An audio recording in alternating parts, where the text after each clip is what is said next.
Nous allons maintenant lire la lettre qu'a écrite un des porte-parole de la Manif pour tous, Jean-Pierre, à François Hollande pour la libération de Nicolas.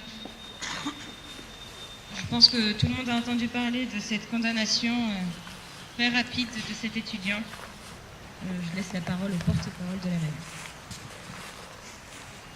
C'est un texte de Jean-Pierre Delaume-Maillard, porte-parole de la Manif pour tous. Moi, électeur de François Hollande. Monsieur le Président de la République, le 19 juin 2013, Nicolas, 23 ans, un opposant au mariage pour personnes de même sexe, a été condamné à 2 mois de prison ferme avec mandat de dépôt par le tribunal correctionnel de Paris. Nicolas n'est pas un voyou. Il suit un double cursus, sciences politiques et histoire à la Cato, en plus d'être en 3e année d'école d'ingénieur. En outre, il fait partie des 5 membres fondateurs de Veilleurs, un mouvement pacifique de jeunes qui se retrouvent régulièrement le soir pour lire des textes et des poèmes. Le 16 juin dernier, tandis que vous participiez à l'émission Capitale sur M6, Nicolas a manifesté devant les locaux de la chaîne de télévision à Neuilly-sur-Seine. Il a ensuite décidé d'aller sur les Champs-Élysées avec des amis, vêtu d'un sweatshirt arborant le logo de la Manif pour tous. Nicolas a été interpellé. Certes, il a refusé de se livrer à un prélèvement de ses empreintes ou à un prélèvement ADN. Lors d'une audience en comparution immédiate, il a donc été condamné pour rébellion et refus de prélèvement à 4 mois de prison, dont 2 fermes, avec mandat de dépôt et 1 000 € d'amende. Mais, Monsieur le Président de la République, il y a pire crime. Ne croyez-vous pas surtout au pays des droits de l'homme ? Monsieur le Président de la République, en tant qu'un des porte-parole de la Manif pour tous, vous avez bien voulu me recevoir le 25 janvier 2013. Face à face, droit dans les yeux et dans le cœur, vous avez affirmé que vous n'étiez absolument pas favorable à la GPA et que vous vous prononceriez même négativement. Et je crois même avoir compris que vous vous interrogiez fortement en ce qui concerne la GPA, la PMA.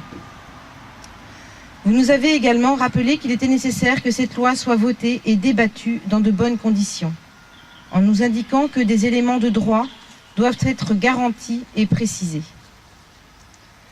La loi a été votée et pourtant de nombreux éléments de droit n'ont pas été garantis et précisés, comme justement la garantie que la GPA ne sera jamais mise en place avec ses fâcheuses conséquences, tant sur l'intégrité de la femme que sur le droit des enfants à avoir une filiation.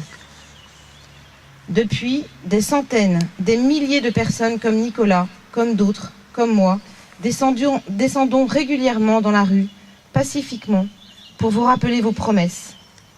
Si un empêchement de dernière minute n'était pas intervenu, je me serais moi aussi rendu devant M6 pour me permettre respectueusement de vous rappeler cela. Toute idée est respectable si celle-ci se défend de façon démocratique. J'ai toujours eu beaucoup d'estime pour vous et votre fonction. Vous ne trouverez dans la presse ou sur un podium aucun de mes propos remettant en cause votre légitimité ou vous comparant à ce que vous n'êtes pas. Mais, moi, électeur de François Hollande, j'ai voté pour plus de justice. Moi, électeur de François Hollande, j'ai voté pour plus de démocratie. Moi, électeur de François Hollande, j'ai voté pour plus d'écoute.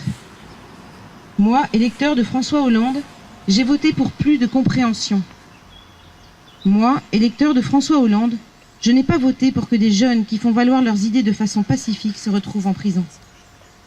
Moi, électeur de François Hollande, je n'ai pas voté pour que des jeunes aient leur vie gâchée pour une réaction inhérente à la fougue de leur âge.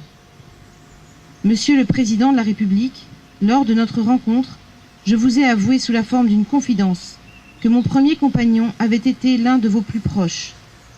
Il me parlait souvent de vous et de votre regard bienveillant et non sectaire sur les questions de société. Monsieur le Président de la République, je vous demande dans votre grande sollicitude de faire un geste envers Nicolas pour que cela ne se termine pas par un drame dans la prison où il va être incarcéré pour que sa vie ne soit pas à jamais gâchée. Aristote écrivait « Tandis que dans les tyrannies, l'amitié et la justice ne jouent qu'un faible rôle, dans les démocraties, au contraire, leur importance est extrême, car il y a beaucoup de choses communes là où les citoyens sont égaux. » Monsieur le Président de la République, merci de votre indulgence au nom de cette démocratie que nous vénérons tous.